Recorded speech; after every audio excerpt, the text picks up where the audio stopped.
আল্লাহ নিষেধ করেন আবু জাহাল গংদের ব্যাপারে, ইন্নামা ইয়ানহাকুমুল্লাহ আনিল্লাযীনা কাতালুকুম ফিদ্দীন ওয়া আখরাজুকুম মিন দিয়ারিকুম ওয়া যাহারু আলা ইখরাজিকুম আন তাওয়াল্লাউহুম ওয়া মান ইয়াতাওয়াল্লাহুম মিনকুম ফাউলাইকা হুমুজ জালিমুন।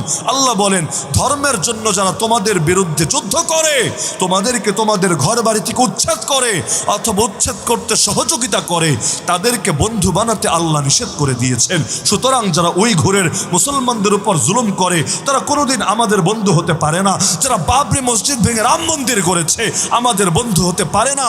আরে যারা ফিলিস্তিনের আল আকসাকে দখল করে রেখেছে আমাদের বন্ধু হতে পারে না।